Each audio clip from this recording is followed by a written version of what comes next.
You got the blues. I don't have the blues right now, but sometimes each of us has experienced some kind of blues.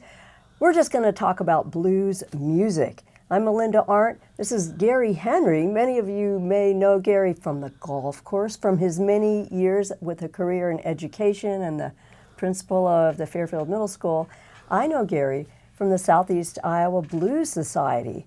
And Gary's the current president of the society, and my husband and I are pretty involved. We can abbreviate Southeast Iowa Blues Society to SIBS. We might do that once in a while in this talk. Okay. But I wanted to ask Gary because he was even more, Steve, my husband, went to what I thought was the first meeting of the Southeast Iowa Blues Society because we saw a notice in the paper that there would be a meeting. I thought it, and Steve went. I wasn't able to go for the first number of meetings, but he met everybody there. He knew a few people like Bob Van Ostran and a few of the others. And then I started going, and then I realized that somebody, and I found out it was Casey and Marilyn Cannon, had written up the whole 501c3, and that's a process, and gotten the Southeast Iowa Blues Society established as a nonprofit. And I was going to ask Gary when that, well, I know it got that status in 2010. Yeah, 2010 is when the process was really going, and then it took another year. That got you your incorporation with the state and everything at 2010, and then by 2011 we became tax exempt and a 501c3. That's a nonprofit, and that's the way we operated. It's a culturally nonprofit organization called the Southeast Iowa Blues Society. And I am a founding member, but I was not in on the writing of it. I was soon in afterwards and became, when Casey Cannon left his presidency, I was the one that took over as the new president.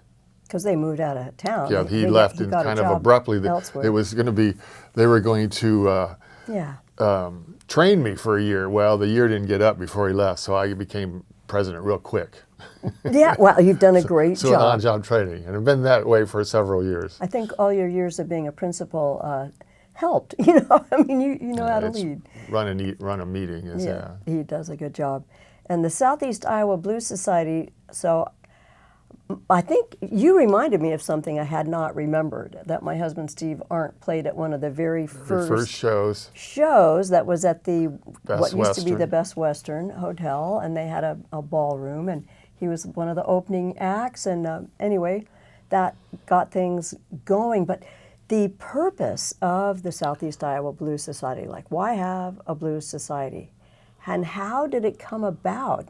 You knew some of the original members, and do you think they just wanted to have more blues and live blues? Casey loved the blues. Casey Cannon loved the blues, and his wife Marilyn was right there behind him, and he played guitar. He was into it, production. He ran sound. We bought lights. I mean, we were bringing one of the main goals of the Blues Society is to bring live music to Southeast Iowa at different venues, as many multiple venues as we can. And we started out at the Best Western was one of our first, and then we moved downtown to the convention center.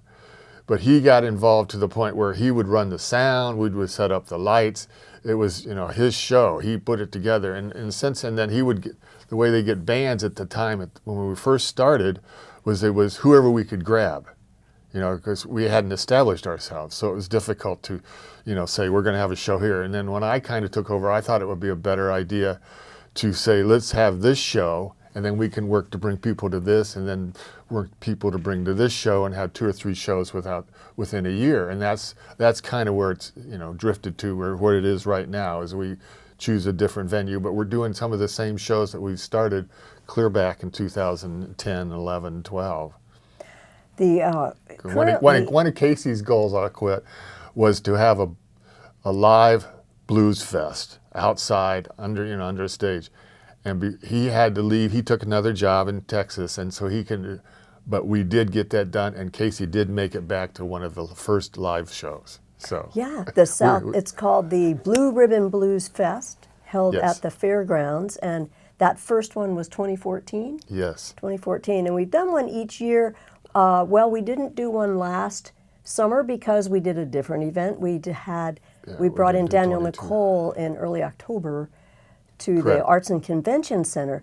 But all the other years except COVID, there's been a blues fest. So this is the ninth one. They're coming not up. annual, but there's been 9 of them. There's been 9 So we of them. just go with the 9th annual because it just has a good ring to it, and that's how many we've actually done. Not consecutive a couple of years because of COVID and the group decided group to do other consensus. things. There So, are. Well, it's an entirely volunteer organization, the Southeast Iowa Blues Society. So putting on these events, it's a love of live music.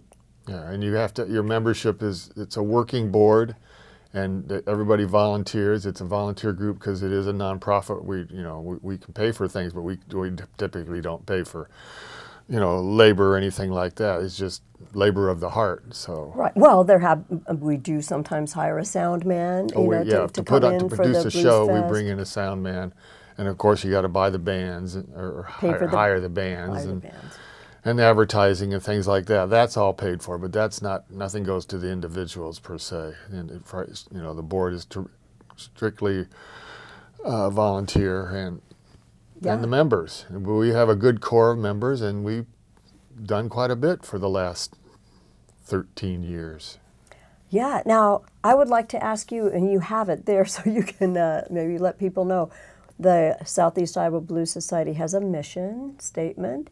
We do want to help bring education to the schools so that people, kids growing up are exposed to this very roots music. The education component is one of our goals, to make people aware of the blues music through an educational endeavors.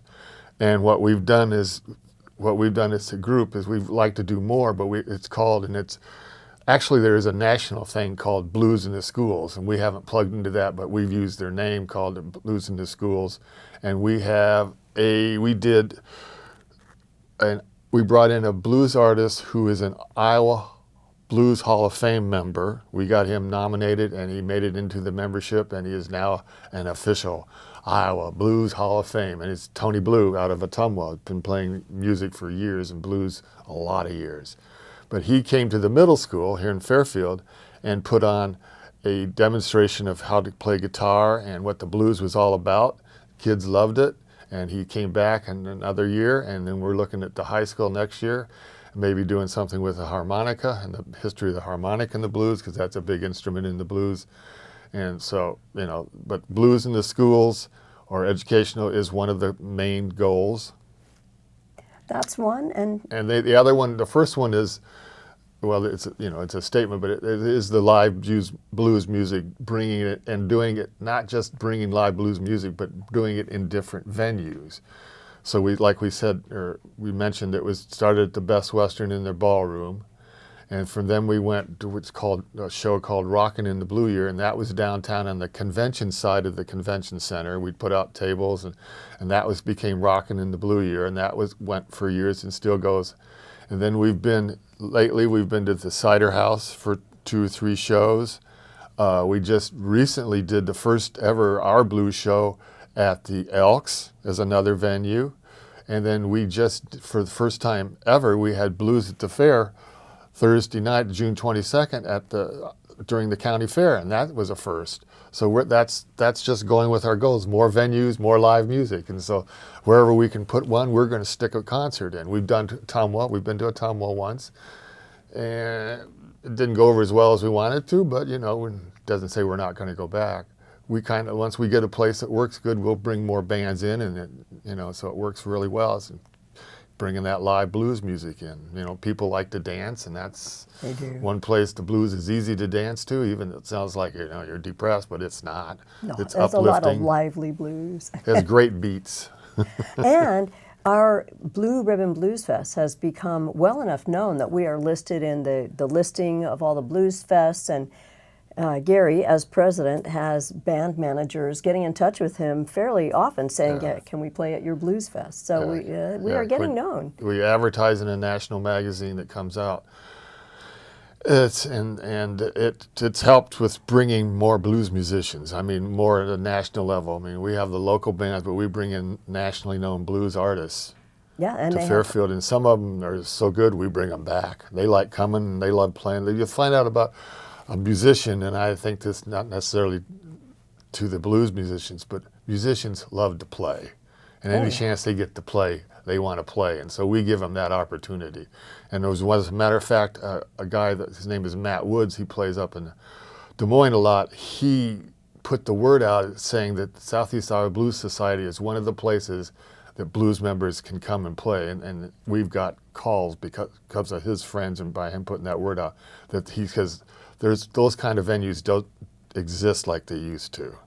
So you're keeping the blues alive is kind of a saying that goes in the blues realm of things. Is we got to keep the blues alive, and that's what we're doing. Well, it's music that connects, to one's emotion and to your kind of soul. So I think if you like it, or if you haven't maybe given it a listen, you could come on out. There is a Blues Fest coming up August 5th at the fairgrounds. Starts It's a great lineup. At 4 o'clock in the afternoon, so it starts early. Well, the gates open, and then the music starts at 4:30. It doesn't go too late. The last band ends at 9:30ish. So, but there's food out there, and there are 4 different acts, and it's a it's good chance show. to It's a give fun listen. time. And some of the group bands that come have followings, and their fans come from out of town. Joanna Connor brought a lot. She was there the last show, and she brought people. They just came to see Joanna Connor and John Namath. People had following him. So yeah. Yeah, we have a lot of fun, and we have a meeting once a month just to see, organize our next events and check in and see how things are going, and those are a lot of fun too. Yep. And another goal or mission statement, part of it is we wanted to put a newsletter out. Well, in the beginning, that was hard to do, and then we set up email groups so we could get to our membership, and so we can email but we've never really done a newsletter per se. We've done similar things, but one of the main things that kind of took its place is we have our own website. And so if you want to find out what's going on in the Southeast Iowa Blues Society, just go to www.southeastiowa.bluessociety.org. All written out, SOUTH, Southeast Iowa Blues Society. And and we have a webmaster who is a blues musician that takes care of us, and he works really well. And personally, I think it's a great blues website. But if you want to find out what's going on, what's upcoming, that's the place to check. It also covers membership. It covers, you can pay through the membership. You can download a membership, whatever you want. There's a couple of ways to handle it. Oh yeah, there are individual memberships, family or And a you couple can of do it. memberships, corporate memberships for larger entities, businesses that want to help support the blues. We've built the organizations that we have sponsors. We have corporate members, and we have people that sponsor our shows, and they're on the website, so that's advertising for them. So it works out well for us. Yeah, Let's see, the other mission statement is to put together a network of blues lovers and blues musicians so that people know where the other blues lovers are and stuff like that. And so by becoming a member, you go onto a membership list, and then you receive monthly emails about the meeting and what's coming up and things like that. We'll send out things about different shows. They're going to be like the Washington and Burlington is a great venue for blues, and we'll send out there's places that. So that's how we network. And then the other way you network is come to a meeting. Which, is certainly not mandatory, but they're a lot of fun. And it's kind of seems to be a core group of many of us that are there most months. And and it's a fun meeting. We have some beverages, and then a lot of us stay for supper. It's at the Walton Club, and it's a good time to, you say, I want this blues musician. We sit there and ask, which ones do we want? And we go try to get the ones we want. And sometimes you do, and sometimes you don't, because being a small organization, your finances do, kind of dictate how much you can spend and what you can't spend. Right, there are some artists we've had who we probably can't afford anymore because they've gotten really big. Yeah, and it was a nonprofit. You can't go out and spend more money than you have that you can afford to spend. So you have to watch your finances closely. Yeah, but we've done really well, and we make a little bit of money, and then our membership is the only thing that is a ongoing financial support. Right, that, and then we are blessed to have people like Gary and some of our other members who do go and talk to businesses and get corporate sponsorship for some of our more expensive shows and more, and there's one family and they have a business, and when we bring a particular, they say, if you can bring this artist, we will contribute, X amount because we love this artist. So that sort of thing works too. Yeah, we'll take, and the donations, since we are tax exempt and nonprofit, are all tax deductible. Yeah, that works. And we, for a corporate sponsorship like that, they get some free tickets, and so that's always. But then the main thing is back to the live music. Is I think we've covered most of the mission statement. So, but the live music is the thing, and there's all kinds of stories of just working with your musicians, dealing with their writers and what they want for the shows, and then how they perform, and then we bring in the sound man, and they like our sound man because he's got really nice equipment.